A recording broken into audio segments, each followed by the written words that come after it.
जय सदाशिव। शिव की कृपा चैनल में आपका हार्दिक स्वागत है।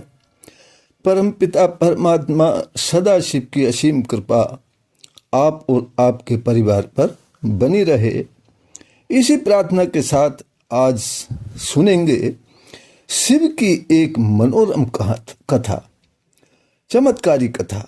भगवान शिव ने अपने भक्त सोमदत्त को किस प्रकार उस पर आए हुए संकट से बचाया था। इस कथा के सुनने पर हमें यह ज्ञात होगा कि संकट किसी भी क्षण किसी पर भी आ सकता है।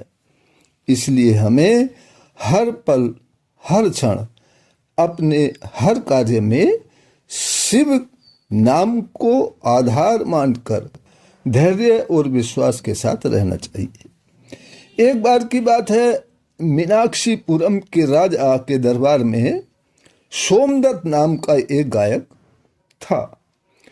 उसकी आवाज इतनी सुंदर थी, उसकी गायन विद्या इतनी अच्छी थी कि राजा उसको बहुत ही सम्मान और धन से परिपूर्ण रखता था।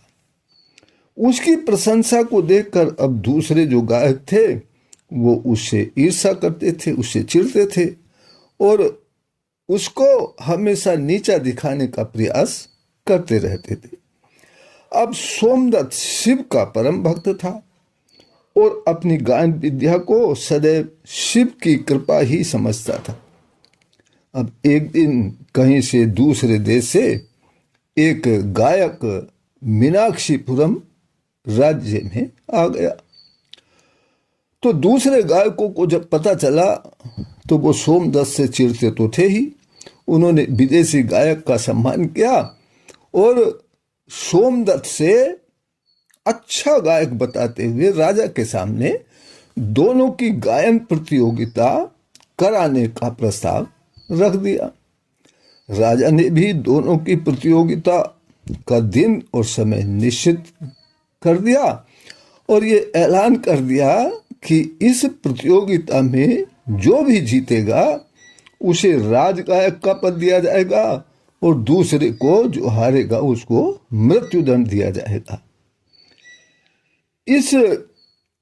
अब सोमदत्त को इस पर बड़ा दुख हो गया, बड़ी चिंता हो गई, उस पर बड़ा भारी संकट आ गया क्योंकि विदेशी गायक बहुत ही बड़ा गायक था। सभी उसकी प्रशंसा कर रहे थे।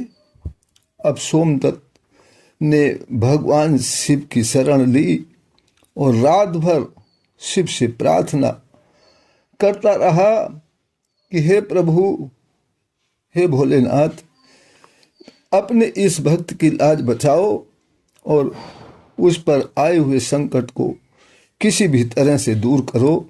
हे प्रभु, मुझे क्षमा करो। इस तरह से शिव से प्रार्थना करता रहा। अब अगले दिन प्रातः ही चमत्कार हो गया।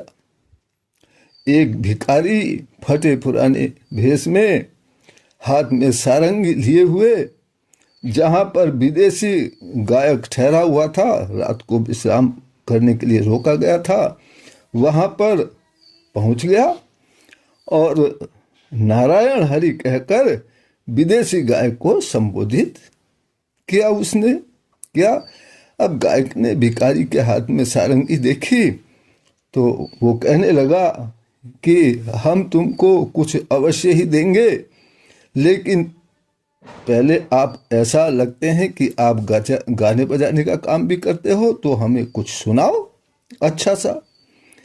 अब भोलेनाथ तो गए ही इसलिए थे।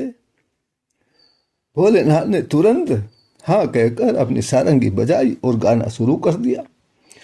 अब उनका गाना सुनकर विदेशी गायक को ऐसा लगा कि वो तो किसी बहुत बड़े गायक का चेला है। इस भिखारी गायक के सामने तो मैं कुछ भी नहीं हूं। तो उसने भिखारी के वेश में जो भोलेनाथ थे उनसे उनके गुरु का नाम पता पूछ लिया। भिखारी ने, जो भोलेनाथ भिखारी के भेष में थे, उन्होंने जो दरबार में सोमदत्त नाम का जो गायक है उसको अपना गुरु बताया कि मैं उनका चेला हूं। अब तो विदेशी गाय के होश उड़ गए। वो घबरा गया। उसने सोचा कि अब तो उसकी हार निश्चित है। जब उसका चेला ही इतना सुंदर गायक है तो वो कितना बड़ा गायक होगा। इससे अच्छा है कि राजा मुझे मृत्युदंड दे, मैं अभी यहाँ से निकल जाता हूँ। और उसने ऐसा ही किया। वो अपना सामान बांधकर किसी को बिना बताए ही वहाँ से भाग गया। तो इस तरह भोलेनाथ ने अपने भक्त का संकट हर लिया, उसको संकट से बचा लिया। भोलेनाथ का जो संकट हरने का तरीका है आपको पसंद आया हो तो वीडियो को लाइक शेयर करें और चैनल को सब्सक्राइब करें और शिव की कृपा चैनल से जुड़े रहें। परम पिता परमात्मा सदा शिव की असीम कृपा हम सभी पर बनी रहे, इसी प्रार्थना के साथ फिर मिलते हैं किसी दूसरी कहानी के साथ। तब तक के लिए जय सदाशिव।